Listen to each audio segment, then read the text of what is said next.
हमारे साथ हैं अपना दल के राष्ट्रीय अध्यक्ष और केंद्रीय मंत्री अनुप्रिया पटेल। पटेल जी, जाति जनगणना को लेकर आप लगातार मुखर रहीं, विभिन्न मंचों पे मुद्दा उठाया। अब मोदी सरकार ने इसका फैसला कर लिया है कि जाति जनगणना कराई जाएगी, इस पर आपका क्या कहना है?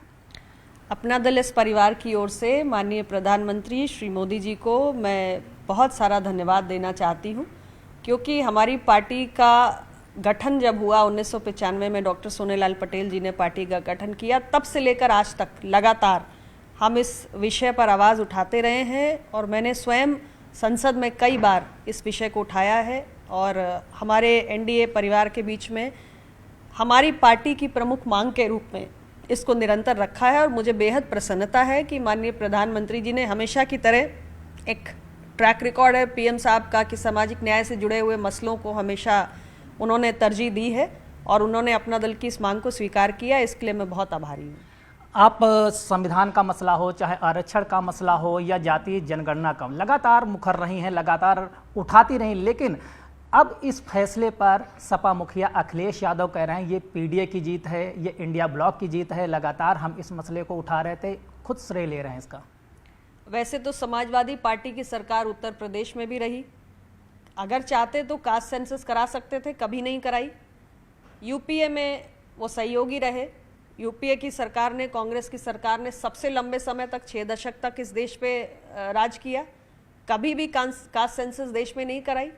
और हमारी सरकार की तो कथनी और करनी में कोई अंतर नहीं है।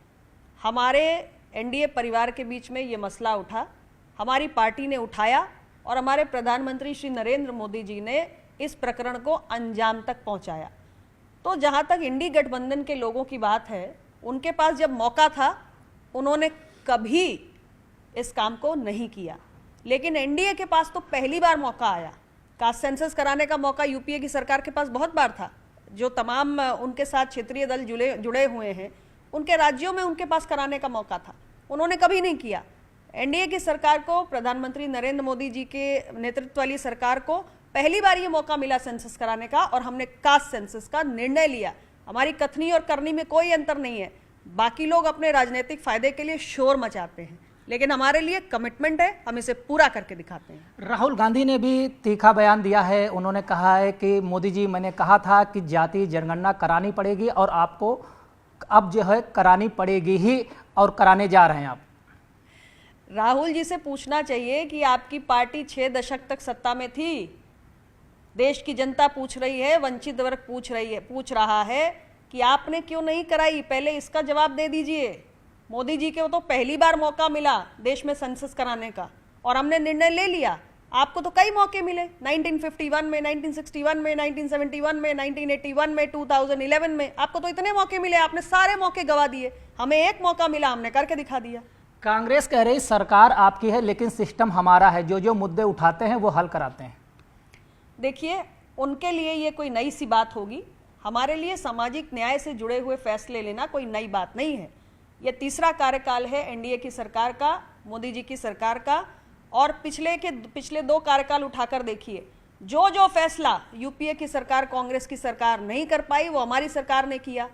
नीट की परीक्षा में पीजी के एडमिशन्स में ओबीसी आरक्षण लागू नहीं था, मांग उठती रही, आपने नहीं किया, हमने कर दिया। ओबीसी कमीशन के पास संवैधानिक दर्जा नहीं था, मांग उठती रही, आपने नहीं किया, हमने कर दिया। तो ऐसे एक नहीं अनेक मसले हैं जो पिछले 2 कार्यकाल में भी जिनका निपटारा हमने किया है। ये तो बस कड़ी में एक नई हमारा अध्याय जुड़ गया है। कास्ट सेंसस भी एक मसला आया, हमने उसका भी निराकरण कर दिया। तो हमारा तो पूरा ट्रैक रिकॉर्ड ऐसा है, लेकिन आप अपना ट्रैक रिकॉर्ड उठाकर देख लीजिए। ओबीसी आरक्षण का विरोध कांग्रेस पार्टी ने किया, पिछड़ों की प्रतिभा पर प्रश्न चिन्ह कांग्रेस पार्टी ने खड़ा किया, और आज जब वो ऐसी बातें करते हैं तो ये सियासी लफबाजी से ज्यादा और कुछ नहीं है। कांग्रेस नेता राहुल गांधी ये भी कह रहे हैं ये तो सामाजिक न्याय की दिशा में पहला कदम है, 50% आरक्षण की दीवार भी जल्द ढाएंगे। देखिए, ऐसा है, सारे शुभ कार्य ओबीसी के हितों में प्रधानमंत्री नरेंद्र मोदी जी के नेतृत्व वाली एनडीए सरकार के भाग में ही लिखी है। जो भी फैसला होना है अब एनडीए सरकार ही करेगी।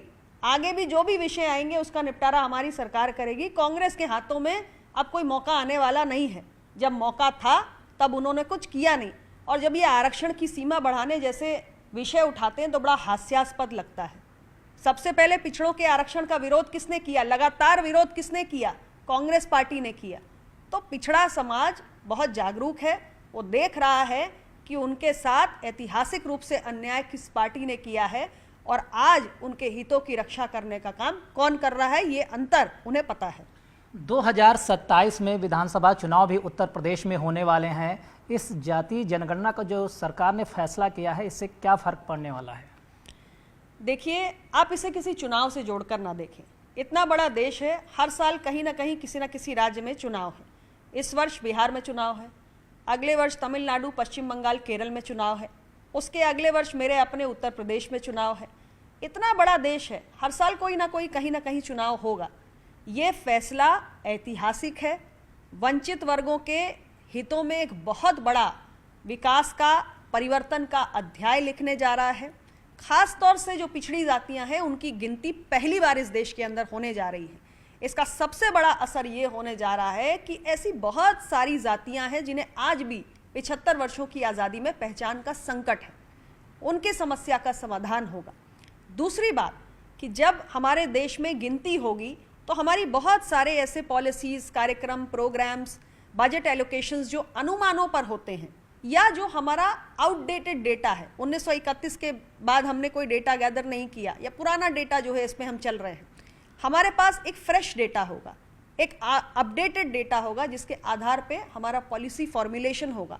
तो सही मायने में जहां वेलफेयर स्कीम्स को पहुंचने की ज़रूरत है वो उन लक्षित समूहों तक पहुंच पाएंगी। राजनीतिक विश्लेषक कह रहे हैं कि एनडीए सरकार का ये मास्टर स्ट्रोक रहा है, क्योंकि विपक्ष के पास जो मुद्दा था एक जाति जनगणना का, वो भी अब एनडीए के जो दल हैं उन्होंने छीन लिया है। सच तो ये है कि प्रधानमंत्री नरेंद्र मोदी जी की सरकार जब भी कोई फैसला लेती है तो उसे प्रतिक्रिया यही मिलती है कि ये मास्टर स्ट्रोक है। एक के बाद एक न जाने कितने मास्टर स्ट्रोक अभी तक लिए जा चुके हैं। और जहाँ तक विपक्ष के पास मुद्दे की बात है तो उनके पास असल में कोई मुद्दा है ही नहीं। जातीय जनगणना का मसला भी एनडीए के पार्टनर्स अपने एनडीए परिवार के बीच में उठाते रहे हैं। मेरी पार्टी, अपना दल, स्वयं हमने संसद में कई बार इस विषय को उठाया है। माननीय प्रधानमंत्री जी के समक्ष हमने सभी फोरम्स पर इस विषय पर बात की है और हमारी सरकार ने लगातार जो वंचित वर्गों के हितों से जुड़े हुए मसले हैं, सामाजिक न्याय से जुड़े हुए जो विषय हैं, उनका समाधान किया है। ये ऐसा ही एक विषय है जिसका समाधान प्रधानमंत्री नरेंद्र मोदी जी की सरकार ने आज कर दिया। तो विपक्ष पहले भी मुद्दा विहीन था, आज भी मुद्दा विहीन है, भविष्य में भी मुद्दा विहीन ही रहेगा। धन्यवाद बात करने के लिए। ये थे हमारे साथ केंद्रीय मंत्री अनुप्रिया पटेल। वीडियो जर्नलिस्ट सोनू मंडल के साथ संदीप पांडे, न्यूज़ 18 दिल्ली।